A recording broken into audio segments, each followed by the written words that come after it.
قوة إلا بالله العلي العظيم. بسم الله الرحمن الرحيم. الحمد لله الذي لا يبلغ مدحته القائلون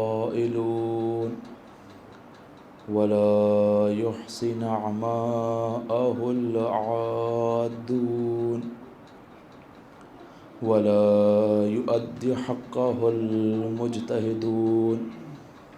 ثم الصلاة والسلام على رسول الثقلين جد الحسن والحسين ومحبوب رب المشرقين والمغربين سيدنا ومولانا وطبيب قلوبنا وشفيع ذنوبنا أبي القاسم المصطفى محمد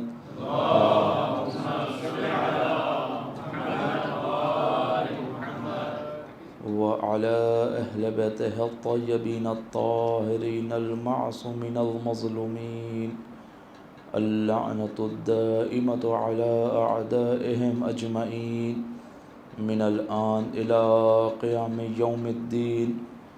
بسم الله الرحمن الرحيم. رب اشرح لي صدري ويسر لي أمري واحلل عقدة من لساني يفقهوا قولي. أما بعد فقد قال الله تعالى في القرآن المجيد. بسم الله الرحمن الرحيم. الله ولي الذين آمنوا يخرجهم من الظلمات إلى النور والذين كفروا أولياؤهم الطاغوت يخرجونهم من النور إلى الظلمات أولئك أصحاب النار هم فيها خالدون. صلوات پڑھیں محمد وآل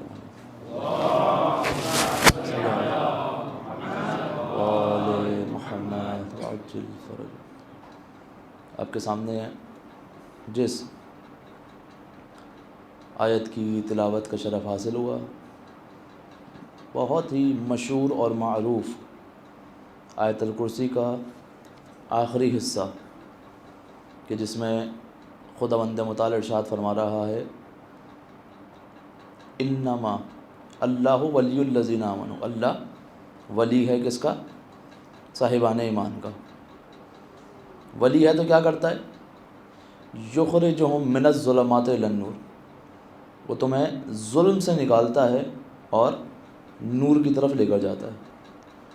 والذین کفروا. اور جنہوں نے کفر اختیار کیا. پہلے صاحبان ایمان کی بات کی. اللہ ولی الذین آمنوا. جو ایمان لے کر ہے اللہ ان کا ولی ہے. پھر اس کے بعد والذین کفروا. اور جنہوں نے کفر اختیار کیا. اولیاؤہم الطاغوت. ان کے اولیاء، ان کے حاکم، ان کے سرپرست کون ہیں؟ طاغوت ہیں. یخرجونہم من النور الی الظلمات. وہ کیا کرتے ہیں؟ وہ اپنے ماننے والوں کو نور سے نکالتے ہیں اور ظلم کی طرف لے کر جاتے ہیں. اولئک اصحاب النار. یہ صاحب جہنم ہیں. ہم فیہا خالدون. اور ان کا ہمیشہ کا ٹھکانہ کیا رہنا ہے؟ جہنم میں رہنا ہے. یعنی یہ کبھی جہنم سے باہر نہیں. اولئک اصحاب النار ہم فیہا خالدون. اور ہمیشہ ان کا ٹھکانہ کیا رہے گا؟ جہنم رہے گا. سب سے پہلے خدا نے اگر اس آیت کو توجہ سے دیکھا جائے تو اس میں دو ولایتوں کا تذکرہ خداوند متعال نے کیا ہے. ایک خدا کی ولایت اور ایک طاغوت کی ولایت. طاغوت کس کو کہتے ہیں؟ آپ کے سامنے پچھلی گفتگو میں عرض کیا جا چکا ہے. ہر وہ شے، ہر وہ شخص، ہر وہ نظام، ہر وہ باطل جو خدا کے مقابلے پر آ جائے اس کو طاغوت کہا جاتا ہے. جو بھی خدا کے مقابلے پر آ گیا اب وہ کیا ہے؟ طاغوت ہے. اب تاریخ کے اندر ممکن ہے کہ ان کی شکلیں تبدیل ہوتی رہیں، ان کے نام تبدیل ہوتے رہیں، لیکن صفت کیا ہے؟ صفت یہ ہے کہ ہر دور کے اندر یہ خدا کے مقابلے پر آئیں گے. بات شروع ہوئی حضرت آدم سے. انی جاعل فی الارض الخلیفہ. میں زمین کے اوپر اپنا خلیفہ بنا رہا ہوں. سب سے پہلے کون سامنے آ گیا؟ فوراً ابلیس. پہلا طاغوت ابلیس. آگے بڑھتا گیا واقعہ. حضرت ابراہیم نمرود، حضرت موسیٰ فرعون، پیغمبر کفار، مولائے کائنات فلاں، امام حسین یزید. یعنی ہر دور کے اندر چہرے تبدیل ہوتے رہتے ہیں، نام تبدیل ہوتے رہتے ہیں، لیکن یہ صفت کہ خدا کے مقابلے پر آ جائے یہ ہمیشہ باقی رہتی ہے. یہ طاغوتی صفت ہے کہ ہمیشہ خدا کے مقابلے پر آئیں گے. اور اس آیت کے اندر ایک بڑا خوبصورت نقطہ ہے کہ جب خدا اپنی ولایت کا تذکرہ کر رہا ہے، اللہ ولی الذین آمنوا، تو لفظ ولی کیا ہے؟ یہ سنگولر ہے، جمع نہیں ہے، واحد ہے. ولی، اللہ ولی الذین آمنوا، اللہ ولی صاحبان ایمان کا. لیکن جب کفار کی بات کر رہا ہے تو کیا کہہ رہا ہے؟ اولیاء. اب اولیاء واحد نہیں ہے، کیا ہے؟ جمع ہے. یہاں پہ خدا یہ بھی بتانا چاہ رہے کہ دیکھو اللہ کی ولایت ہمیشہ ایک ہوتی ہے، لیکن جو اللہ کے مقابلے پر طاغوت آتے ہیں نا، یہ کسی ایک پیج پر نہیں ہوتے، یہ بٹتے چلے جاتے ہیں. اسی لیے جناب سیدہ نے فرمایا تھا کہ امامتنا امانا للفرقہ، ہماری امامت اس لیے واجب کی گئی ہے تاکہ تم فرقوں میں بٹو، فرقوں میں نہ بٹو. کیوں؟ اگر ان کی ولایت پہ آ جاؤ گے تو کبھی تم لوگ منتشر نہیں ہوگے، ایک کی ولایت کو ماننے پر مجبور ہو جاؤ گے. لیکن اگر ان کی ولایت سے دور ہو جاؤ گے تو تم ہر ایک اپنے لیے الگ الگ ولی کو قرار دیتے رہو گے. تو یہ سلسلہ کبھی رکنے والا نہیں ہے کہ ہر کوئی اپنے لیے کسی ایک کا انتخاب کرتا رہے گا اور یہ ولایت اسی طریقے سے بڑھتی رہے گی. لیکن یہ کس کی صفت ہے؟ یہ طاغوت کی صفت ہے. اللہ کی ولایت کیا ہے؟ اللہ کی ولایت کبھی بڑھتی نہیں ہے، بلکہ یہ ایک ہی ولایت ہے جو مختلف مراحل کے اندر داخل ہوتی رہتی ہے. اللہ ولی الذین آمنوا. اب سوال یہ ہے کہ اللہ اپنی ولایت کو زمین پر خدا کر نافذ کرتا ہے. آپ کوئی ایک ایسا موقع دکھائیں جس میں خدا خود زمین پر آیا اور اپنی ولایت کو نافذ کیا ہو؟ نہیں ملے گا. کیوں؟ کیونکہ اللہ وسیلوں کو قرار دیتا ہے اپنی ولایت کو معاشرے میں نافذ کرنے کے لیے. مثال کے طور پہ یہاں پر بلب جل رہا ہے، یہ کوئی ہوگا مثلاً 50 واٹ کا، آپ چاہیں اس کو یہاں سے نکالیں اور ڈائریکٹ پاور ہاؤس میں جا کر کنیکٹ کرنا چاہیں تو کیا ہوگا؟ تو نتیجہ یہ نکلے گا کہ وہاں پر بجلی کی مقدار اتنی زیادہ ہے کہ وہ یہ بلب برداشت نہیں کر سکے گا، یا تو پھٹ جائے گا یا فیوز ہو جائے گا. کیا کریں؟ کسی ایسے ٹرانسفارمر کو قرار دو، کسی ایسے واسطے کو قرار دو جو وہاں سے اتنی بجلی لے جتنی وہ برداشت کر سکتا ہے اور آگے اتنی پرووائڈ کرے جتنا یہ بلب برداشت کر سکتا ہے. تب اگر چاہیں خدا کے ساتھ ڈائریکٹ متصل ہونا تو ہمارے اندر اتنی وسعت نہیں ہے کہ قدرت پروردگار کو تحمل کر سکیں. ہمارے اندر اتنی وسعت نہیں ہے کہ نور پروردگار کا مشاہدہ کر سکیں. حضرت موسیٰ نے ایک جھلک دیکھی اور بیہوش ہو گئے. جب اولو العزم پیغمبر برداشت نہیں کر سک رہے تو ہم جیسا انسان کیسے برداشت کرے گا؟ تو خدا نے کیا کیا؟ خدا نے واسطے کے طور پر 14 واسطے ہمارے لیے قرار دے دیے کہ اگر چاہتے ہو اللہ کی ولایت سے متصل ہونا تو ان سے متصل ہو جاؤ. وہ وہاں سے اتنا فیض لیں گے جتنا وہ برداشت کر سکتے ہوں گے اور تمہیں اتنا دیں گے جتنا تم برداشت کر سکتے ہو. اور یہ ولایت کے سلسلے کو ہمارے لیے قرار دیا. اللہ ولی الذین آمنوا، یہ ولایت ایک ہی ہے. اب اگر کوئی یہ تصور کرے، کسی کے ذہن میں گمان آئے کہ اللہ کی ولایت ایک، رسول کی ولایت ایک، ائمہ کی ولایت ایک، تو یہ تصور صحیح ہے؟ الگ الگ ہستیاں کہانی.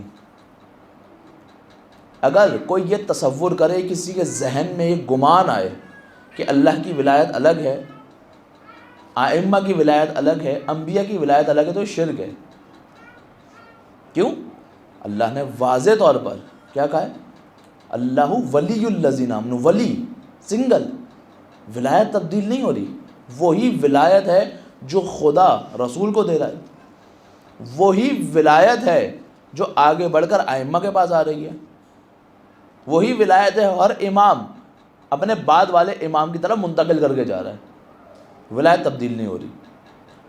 کبھی کسی کے ذہن میں یہ شبہ نہیں آنا چاہیے کہ مولا کائنات کی ولایت کوئی اور ولایت ہے، رسول خدا کی ولایت کوئی اور ولایت ہے. نہیں، ایسا نہیں ہے. ایک ہی ولایت ہے، وہی خدا کی ولایت ہے. اس کو کہتے ہیں نظام طولی. یعنی اوپر خدا کی ولایت، رسول کی ولایت، جناب امیر کی ولایت، اور پھر اسی طریقے سے بعد میں آنے والے ائمہ کی ولایت۔ اب ان کے مقابلے پر دیکھ لیں جتنے افراد ان کے مقابلے پر آئے، جیسے ہی ان کی ولایت سے ہٹے، نہ اپنے عقیدے کو سنبھال سکے، نہ اپنے احکام کو سنبھال سکے، یہاں تک کہ نہ اپنی ولایت کو سنبھال سکے۔ آپ دیکھیں ہمارا دین کتنا ویل بیلنسڈ ہے۔ آپ ایک مقام پہ موجود ہوں بالفرض اور مولا کائنات موجود ہوں، دیگر اصحاب بھی موجود ہیں، آپ سے کوئی پوچھا آپ کا امام کون ہے، آپ کہیں گے مولا علی۔ آپ سے پوچھیں بھائی نماز پڑھنے کا طریقہ کس سے لوگے، مولا علی۔ احادیث کس سے لوگے، مولا کائنات۔ فلاں چیز کس سے لوگے، مولا علی۔ جتنے بھی سوال کرتا رہے آپ کا جواب ایک ہی ہوگا، مولا اگر سامنے باقی جتنے بھی لوگ ہوں آپ کس سے کہیں گے، مولا علی۔ لیکن جب آپ دوسرے مقاطع فکر کو دیکھیں گے تو ایسا نظر نہیں آئے گا۔ آپ دیکھیں گے خلافت کسی اور کی قبول کرتے ہیں، حدیثیں کسی اور سے نقل کرتے ہیں، احکام کسی اور سے لیتے ہیں، اور اپنا امام کسی اور کو مانتے ہیں۔ انتشار پایا جائے گا، ہمارے یہاں انتشار پایا نہیں جاتا، ہمارے یہاں اتفاق پایا جاتا ہے، اتحاد پایا جاتا ہے۔ یعنی جب ایک ہستی کی ولایت ہمارے لیے ثابت ہو جائے پھر ہم منتشر نہیں ہوتے کسی اور طرف، بلکہ اس ولایت کو کیا کرتے ہیں، قبول کرتے ہیں۔ تو بس ولایت جو حقیقی ولایت ہے اس کے اندر اتحاد پایا جاتا ہے، سنگل ہے، واحد ہے، اس کے علاوہ کوئی ولایت نہیں ہے، وہی ولایت جو خدا کی ولایت ہے، وہی ولایت آگے بڑھ کے۔ اب یہاں پر ایک سوال یہ پیدا ہوتا ہے کہ جب خدا نے ولایت پیغمبر کو دی، پیغمبر کے دور میں ہوا اکملت لکم دینکم واتممت علیکم نعمتی ورضیت لکم الاسلام دینا، کہ میں نے اپنے دین کو کامل کر دیا، اپنے نعمتوں کو تمام کر دیا اور دین اسلام پہ راضی ہو گیا۔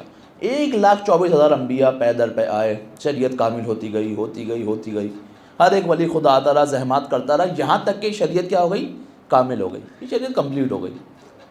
اب جب رسول خدا جا رہے ہیں تو اپنے بعد کسی کو اس ولایت کی انہیں چھوڑ کر جائیں گے یا چھوڑ کر نہیں جائیں گے؟ کیا ایسے ہی کہ نبوت کا سلسلہ تو ختم ہو گیا، اب کوئی نبی تو نہیں آنا، تو کہ یہ نظام ولایت باقی رہے گا یا باقی نہیں رہے گا؟ اپنے بعد کسی کو معاشرے کے لیے ولی بنا کر گئے ہیں یا نہیں گئے؟ تشیع کے عقیدے کے مطابق بنا کر گئے، مختلف احادیث، مختلف آیتیں، انما ولیکم اللہ ورسولہ والذین آمنوا الذین یقیمون الصلاۃ ویؤتون الزکاۃ وہم راکعون، کہ اللہ تمہارا ولی ہے اور رسول، اس کا رسول تمہارا ولی ہے، اور وہ صاحبان ایمان تمہارے ولی ہیں جو نماز قائم کرتے ہیں، ایمان لے کر آئے نماز قائم کرتے ہیں اور حالت رکوع میں زکوٰۃ دیتے ہیں۔ اسی طریقے سے مختلف آیت اور روایت سے ہم نے اس بات کیا کہ رسول خدا اپنے بعد ولی بنا کر گئے۔ پھر پورا غدیر اور بہرحال پورا ایک سلسلہ ائمہ کا سلسلہ چلتا رہا، یہاں تک کہ اب وہ دور آ گیا کہ امام زمانہ کی غیبت کا دور نزدیک ہے، امام کو غیبت میں جانا ہے۔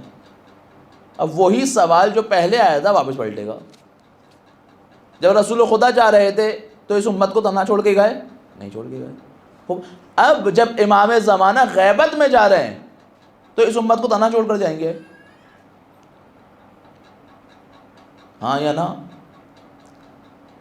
اگر تنہا چھوڑ کر جائیں گے تو کیا امت کے اندر اختلاف کا خطرہ نہیں ہے؟ اگر امت کو کوئی سوال ہوا، کوئی مشکل پیش آئی تو وہ کیا کریں گے؟ پہلا سوال ہم اہل تسنن سے پوچھتے ہیں کہ رسول خدا اپنے بعد کسی کو چھوڑ کے گئے یا نہیں گئے؟ کہتے ہیں ہاں چھوڑ کر گئے۔ دوسرا سوال وہ ہے جو ہمارے آپس میں بھی اختلاف ہے لیکن بہت واضح جواب ہے اس کا، کہ جب رسول خدا، جب امام زمانہ جا رہے ہیں غیبت کبریٰ کے اندر، تو اپنے بعد کسی کو پیچھے چھوڑ کر گئے ہیں یا چھوڑ کر نہیں گئے؟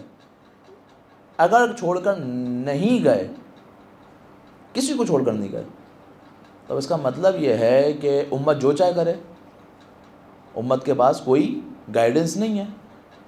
آپ کے یہاں نہیں گائیڈنس ہے، امام گائیڈ کرتے ہیں، ہاں ٹھیک ہے کرتے ہیں، بالکل گائیڈ کرتے ہیں، لیکن اس گائیڈ کرنے کا طریقہ کیا ہے، کیسے گائیڈ کرتے ہیں؟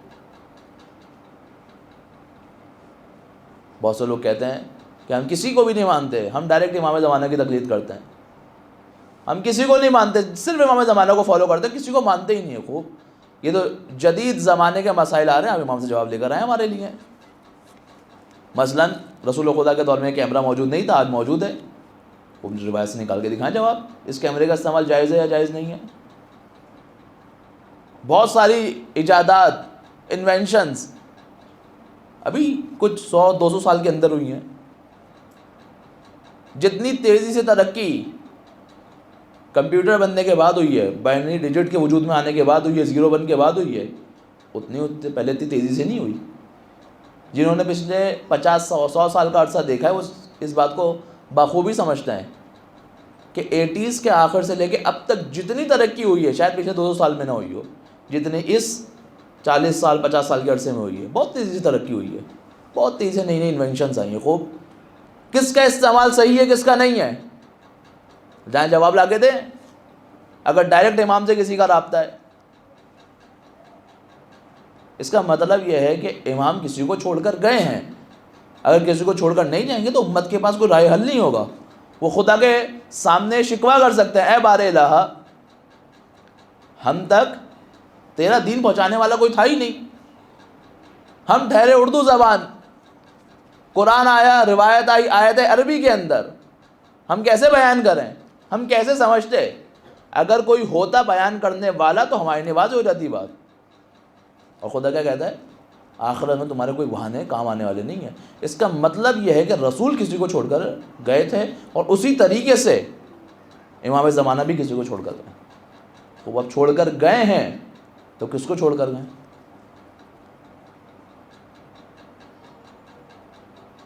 امام حسن عسکری علیہ السلام کی حدیث، صلوات پڑھے محمد والا،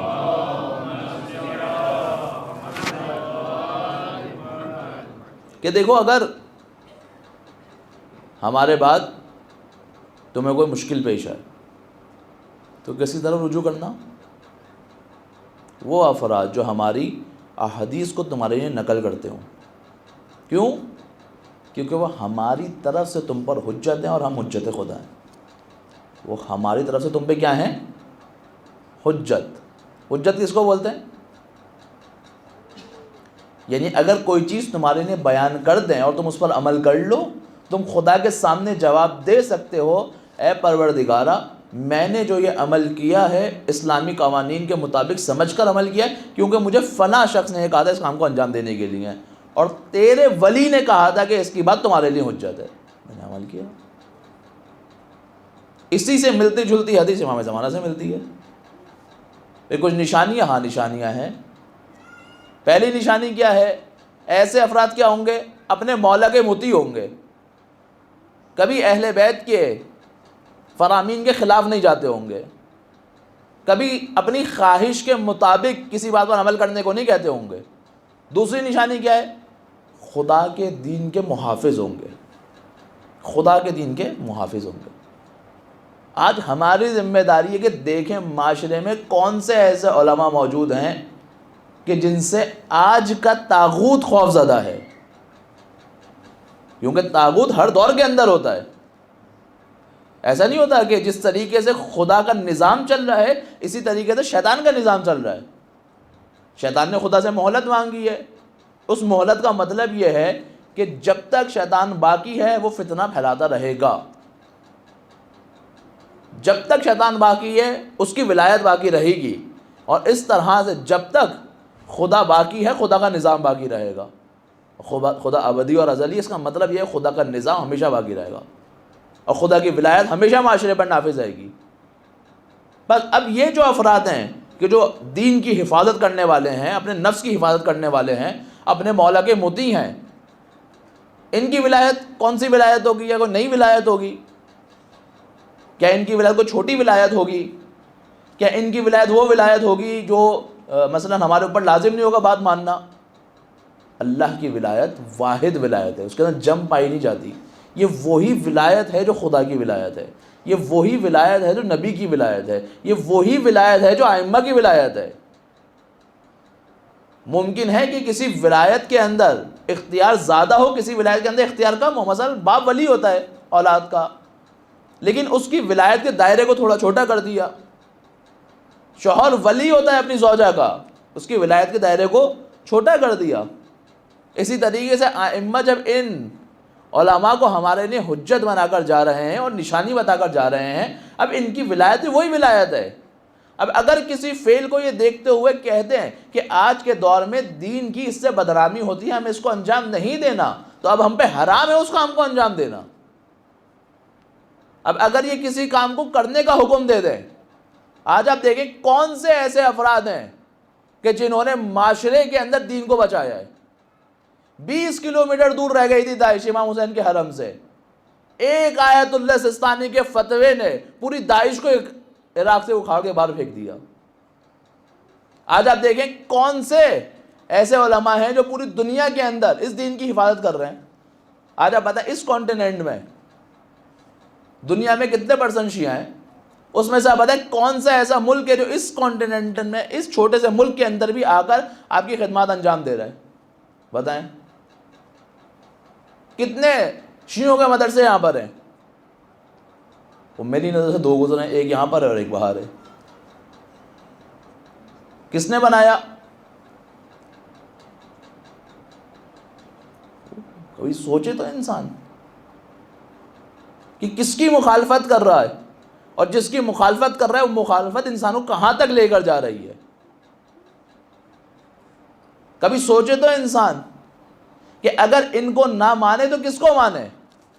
یہ بات یاد رکھیے گا, اللہ ولی الذین آمنوا, اللہ ولی صاحبان ایمان کو یخرجہم من الظلمات الی النور. اگر اس کی ولایت میں آؤ گے تو ظلم سے نکلو گے اور نور کی طرف لے کر جاؤ گے. والذین کفروا, اگر تم نے اس کی ولایت کو چھوڑ دیا, نیوٹرل کچھ نہیں ہوتا, یا حق ہوتا ہے یا باطل ہوتا ہے, اگر اس ولایت کو چھوڑ دیا اولیاءہم الطاغوت, تو خود بخود تم طاغوت کی ولایت کے اندر چلے جاؤ گے, اور کوئی ولایت ہے ہی نہیں. یا خدا کی ولایت یا طاغوت کی ولایت, کوئی اور راستہ نہیں ہے. اگر کوئی شخص ان کی ولایت کو نہیں مانتا, اس کا مطلب یہ ہے کہ وہ طاغوت کی ولایت میں چلا گیا. طاغوت کی ولایت میں جانے کا نتیجہ کیا ہے؟ یخرجونہم من النور الی الظلمات, وہ انسان کو نور سے نکالتا ہے اور ظلم کی طرف لے کر جاتا ہے. اولئک اصحاب النار, اور یہ صاحبان جہنم, ہم فیہا خالدون, اور ان کا ہمیشہ کا ٹھکانہ جہنم رہے گا. یہ صاحبان جہنم ہے. اب انسان کے پاس کوئی چوائس نہیں ہے, انسان کی مرضی ہے کہ وہ کس ولایت کا انتخاب کرتا ہے, یا خدا کی ولایت, اور اگر خدا کی ولایت کو اس نے چھوڑ دیا تو خود بخود ڈائریکٹلی طاغوت کی ولایت میں چلے جائے گا. اور طاغوت کی ولایت میں جانے کا پہلا درجہ یہ ہے, پہلا درجہ, کہ خود بخود نور کو چھوڑے گا اور ظلم کی طرف بڑھنا شروع ہو جائے گا, خود بخود. آپ دیکھیں جب غدیر میں ولایت کو قبول نہیں کیا گیا تو سب سے بڑا واقعہ جو اس کو قبول نہ کرنے کا ہوا وہ کیا ہے؟ کربلا ہے.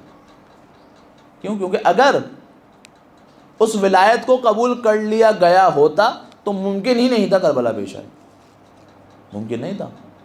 جرت بڑی, ظلم کی, ظلمت میں جاتا رہا معاشرہ, تاریکی میں جاتا رہا معاشرہ, اندھیرے میں جاتا رہا معاشرہ.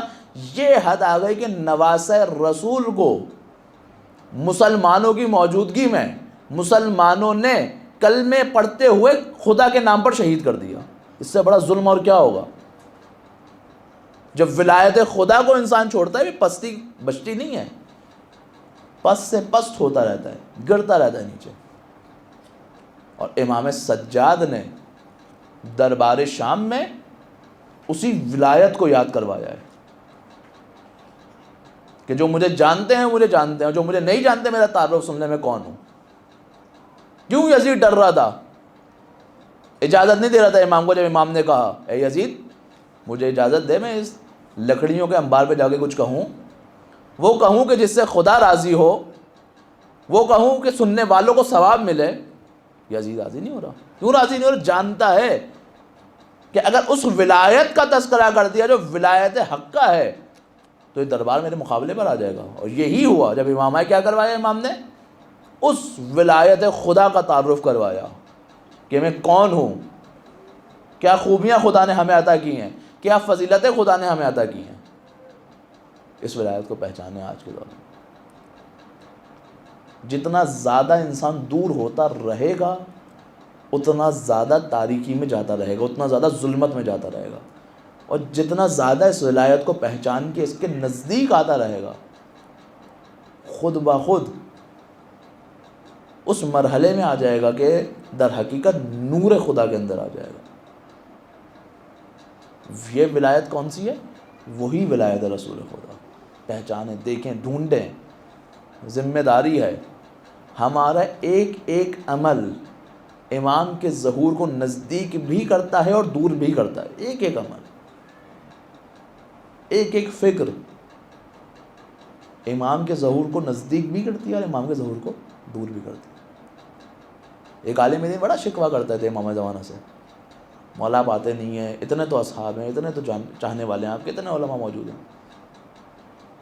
ایک دن امام آئے، کہا اچھا کام کرو، جتنے تم سمجھتے ہو نا کہ ہمارے صحابی بننے کے اہل ہیں اور ان کے اندر یہ صفات موجود ہیں، ان کو لے کر آ جانا فلاں مقام پہ اتنے بجے۔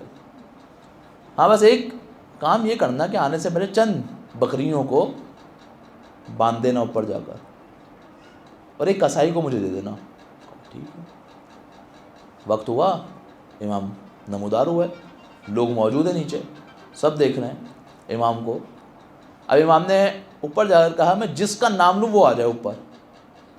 ایک شخص کو بلایا، اوپر آیا، امام نے بٹھایا اور ایک قصاب سے کہا کہ ایک بکری کو ذبح کر دو۔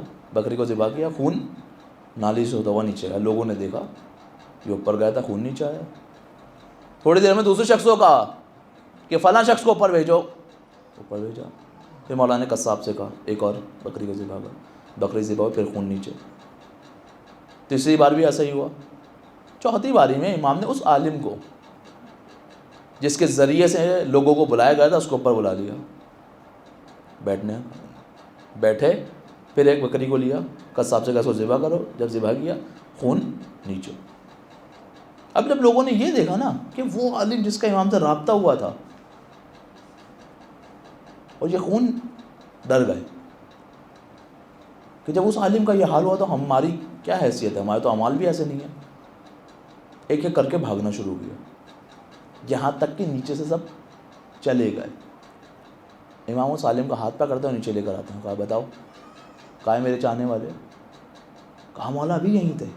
کہا سب جھوٹا وعدہ کرتے ہیں مجھ سے محبت کا، اندر سے سب جانتے ہیں کہ ان کے اعمال سے میں راضی نہیں ہوں، سب جانتے ہیں۔ جس دن انسان حقیقی طور پر قبول کر لے گا نا کہ ہاں اب میں ایسا ہو گیا ہوں کہ میرا امام مجھ سے راضی ہے، خود امام آ جائیں گے۔ کیوں نہیں کرتے؟ اتنے افراد ہیں۔ بڑا خوبصورت جواب دیا۔ کہا کیا پتہ مولا تمہارا انتظار کر رہے ہو؟ مولا تو اپنے تمام شیعوں سے محبت کرتے ہیں نا، 10,000 لوگ تیار ہو گئے ہوں، لیکن امام چاہتے ہوں کہ تم ان کے 312 میں ہو۔ پھر جب تک ہر شخص یہ خود سے وعدہ نہیں کر لیتا کہ 312 ہو گئے، 313واں مجھے بننا ہے، جھوٹ ٹلتا رہے گا، اس کے آگے بڑھتا رہے گا۔ کتنا نقصان اس کا ہوا ہے صرف زبانی طور پر دعویٰ کرنے کا، کتنا نقصان ہوا ہے آپ دیکھیں۔ رسول خدا کے بعد سے وہ افراد کے جنہوں نے زبانی دعوے کیے ہیں، ان کی وجہ سے اہل بیت کو کتنی مشکلات اٹھانی پڑی ہیں۔ آپ تاریخ کا مطالعہ کریں، کتنی مشکلات اٹھانی پڑی ہیں۔ جب بی بی کوفے کے دربار میں خطبہ دے رہی ہیں نا، کچھ افراد منہ پلٹا کر گریہ کر رہے ہیں۔ بی بی خطبہ دے رہی ہیں، گریہ کر رہے ہیں۔ کیوں گریہ کر رہے ہو؟ اور اگر گریہ کر رہے ہو تو پھر مدد کیوں نہیں کر رہے؟ واقعی عجیب ہے۔ یا تو انسان گریہ نہ کرے، لیکن اگر گریہ کر رہا ہے تو اس کے ساتھ ساتھ نصرت اہل بیت بھی تو اس سے رونما ہونی چاہیے نا۔ صرف زبان سے کہنے والوں نے کتنا نقصان پہنچایا اہل بیت کو، آپ دیکھیں تاریخ کے اندر، واقعی عجیب ہے۔ ادھر بی بی کی ولادت ہوئی، بی بی زینب سلام اللہ علیہا کی، پیغمبر نے آغوش میں لیا۔ واقعی ہم لوگ بعض اوقات امام حسین اور رسول خدا کی اتنی روایت بیان کرتے ہیں، شاید کسی کے ذہن میں یہ گمان آتا ہو کہ رسول خدا شاید امام حسین کو اسپیشل پروٹوکول دیتے تھے. ایسا نہیں ہے. رسول خدا اپنے تمام نواسوں سے بے انتہا محبت کرتے تھے، اور بی بی زینب سے بھی کچھ کم محبت نہیں تھی رسول خدا کو. آغوش میں لیا اور بی بی کے کلائیاں چومتے ہوئے زاروں قدر گریہ کرنا شروع کیا. بی بی زہرا نے پوچھا بابا اس عمل کا سبب کیا ہے؟ تو رسول خدا نے بتایا کہ یہ تیری بیٹی کو کیا کیا مشکلات سے گزرنا ہے. بی بی زہرا نے بڑی سخت مشکلات گزاری ہیں، بہت ہی زیادہ سخت وقت دیکھا ہے، لیکن بی بی زہرا کو بھی ام المصائب نہیں کہا جاتا. اگر ام المصائب کسی کو کہا جاتا ہے تو بی بی زینب سلام اللہ علیہا کو کہا جاتا ہے. بچپن سے ہی مصائب کا سلسلہ شروع ہوا ہے، مصائب سے ہی، بچپن سے ہی. سب سے پہلے کیا کم دیکھا؟ سب سے پہلے اپنی ماں کی ٹوٹی ہوئی پسلی کو دیکھا. اس کے بعد اپنی ماں کے جنازے کو رات میں اٹھتا ہوا دیکھا. اس کے بعد وہ ظلم دیکھا ہے جو کسی نبی زادی کے ساتھ نہیں ہوا. وہ کیا ہے کہ مولا علی نے اپنے ہاتھوں سے دفنا کر قبر کے نشان کو مٹا دیا. ظلم رکا نہیں. کچھ وقت گزرا، اس بی بی نے رمضان کے اندر اپنے بابا کی داڑھی کو رنگین ہوتا دیکھا ہے.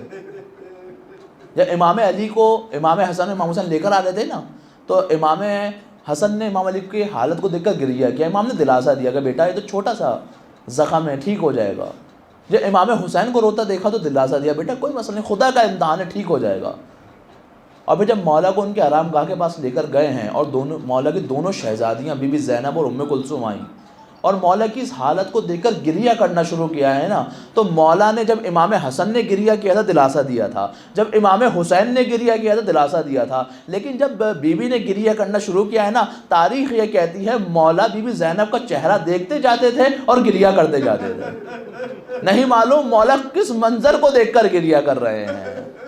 کچھ وقت گزرا، اس بی بی نے اپنے بھیا حسن کے کلیجے کے ٹکڑوں کو دشت میں دیکھا ہے، اپنے بھائی حسن کے جنازے پہ تیر کو چلتا ہوا دیکھا ہے. لیکن یہاں ظلم ختم نہیں ہوا، کچھ وقت اور گزرا ہے. کربلا کی سرزمین ہے، شمر مولا کے سینے پر سوار ہے اور اپنے بھائی کے اوپر خنجر چلتے ہوئے دیکھا ہے. لیکن بی بی کا امتحان یہاں بھی ختم نہیں ہوا. ام المصائب کہا جاتا ہے نا بی بی کو. کچھ مماثلت ہے اس بی بی کی اپنی ماں سے. کیا ہے؟ بی بی زہرا بھی دربار میں گئی ہیں اور بی بی زینب بھی دربار میں گئی ہیں، لیکن ایک فرق موجود ہے. بی بی زہرا صحابی کے دربار میں گئی ہیں اور بی بی زینب شرابی کے دربار میں گئی ہیں. جب شام کے اندر داخل ہو رہے تھے نا، تو شام والے خوشیاں منا رہے تھے. ایک یہودی عمر سعد کے پاس آیا اور آ کر کہنے لگا یہ لے تجھے جتنے پیسے چاہیے لے، بس ایک ہمارا کام کر، ان اسیروں کو اس علاقے سے گزار جہاں پر یہودی ہوتے ہیں. کہا کیوں؟ کہا ہم یہ آل علی ہے نا، ہمیں بدلہ لینا ہے. تاریخ سن سکیں گے؟ ارے ان اسیروں کو بے مخنا و چادر یہودیوں کے اس علاقے سے گزارا گیا جہاں پہ یہودی رہائش پذیر ہوا کرتے تھے، اور صدا بلند کی ارے یہ علی کی آل ہے، جس کو بدلہ لینا ہے نا خیبر کا، آ کر لے لے. ارے کوئی پتھر مارتا تھا، کوئی گرم پانی پھینکتا تھا، کوئی نیزہ مارتا تھا. لعنت اللہ علی القوم الظالمین.